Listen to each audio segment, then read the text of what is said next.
बिस्मिल्लाहिर्रहमानिर्रहीम। अस्सलाम वालेकुम student.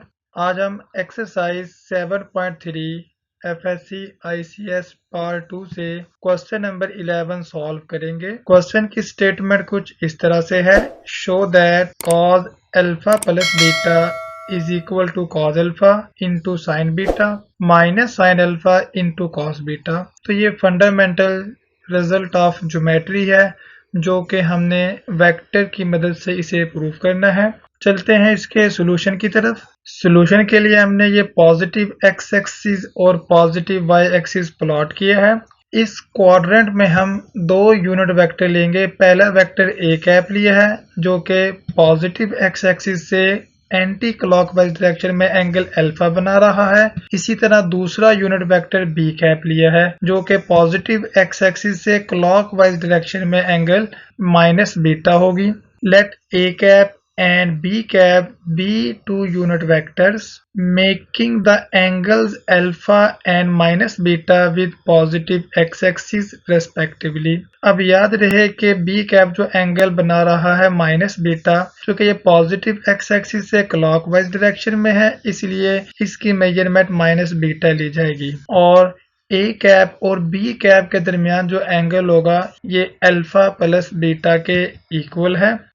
Alpha plus beta is the angle between A cap and B cap as shown in figure. अब हम जानते हैं कि अगर हमें कार्टेशियन प्लेन पर कोई वेक्टर दिया जाए, जैसे ये कार्टेशियन प्लेन है और यहाँ पर मेरे पास एक पॉइंट P है जिसके कंपोनेंट x, y अगर इसके कंपोनेंट है, ओरिजिन को इस पॉइंट से मिला दे तो ये वेक्टर OP बन जाएगा। और मान लेते हैं कि इस वेक्टर OP की मैग्नीट्यूड स्मॉल r के इक्वल है और ये वेक्टर पॉजिटिव x एक्सिस के साथ अगर एंगल थीटा बना रहा है तो ये हाइट y के इक्वल है और ये डिस्टेंस इसका x के इक्वल है। तो ये हमारे पास एक राइट एंगल ट्राइंगल बन गई है। इस राइट एंगल ट्राइंगल पर अगर हम साइन थीटा लें तो साइन थीटा इक्वल होगा perpendicular over hypotenuse. Perpendicular y है और हाइपोटेन्यूज r के इक्वल है। तो यहाँ से हमें y की वैल्यू मिल जाएगी r इंटू साइन थीटा।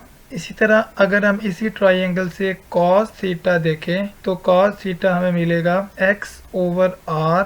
तो यहाँ से हम स्मॉल x की वैल्यू फाइंड आउट करें जो कि इक्वल होगी r इंटू कॉस थीटा के इक्वल। तो ये जो हमारे पास वेक्टर OP था इसे हम लिख सकते हैं, वेक्टर OP को लिखा जा सकता है xi प्लस yj। तो यहाँ पर x और y की वैल्यू जो हमने अभी कैलकुलेट की है ये पुट करें तो x इक्वल होगा r cos theta i cap और y इक्वल है r into sine of theta j cap. r common लिया तो ये आ गया है cos theta i cap plus sine theta j cap. अब चूंकि हमारे केस में जो a कैप और b कैप हमने वेक्टर लिए हैं ये यूनिट वेक्टर हैं इसलिए इनकी मैग्नीट्यूड 1 होगी। a कैप इक्वल होगा मैग्नीट्यूड r की जगह पे 1 और a कैप एंगल बना रहा है अल्फा पॉजिटिव x एक्सिस के साथ, तो ये cause alpha i cap plus sine alpha j cap.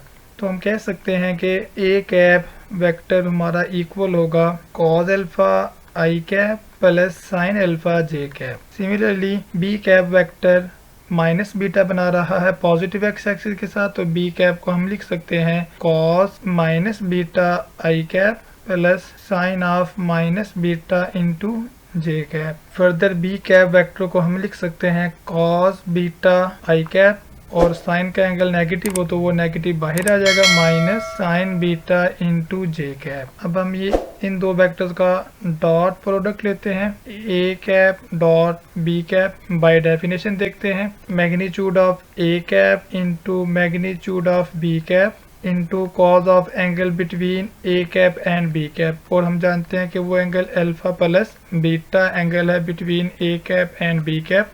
चूँकि A cap B cap unit vector है इसलिए इनकी मैग्नीट्यूड 1 होगी। 1 into 1 into cos of alpha plus beta. इस तरह हमारे पास ये राइट हैंड साइड आ जाएगी कॉज अल्फा प्लस बीटा।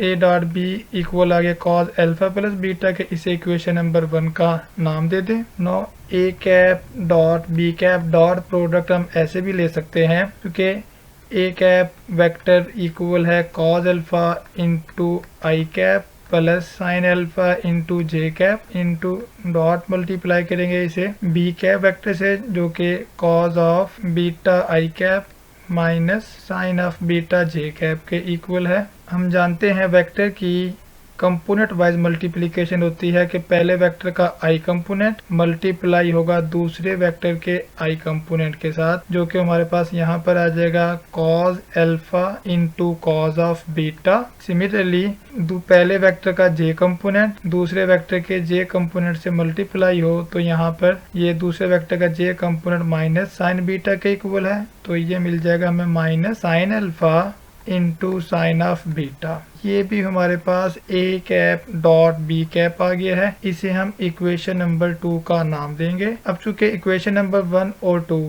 इन दोनों की लेफ्ट हैंड साइड इक्वल है तो राइट हैंड साइड भी इक्वल होगी। From equation 1 and 2 we get cos of alpha plus beta is equal to cos alpha into cos of beta minus sine alpha into sine of beta. और यही हमारा required result था जो कि prove हो गया है।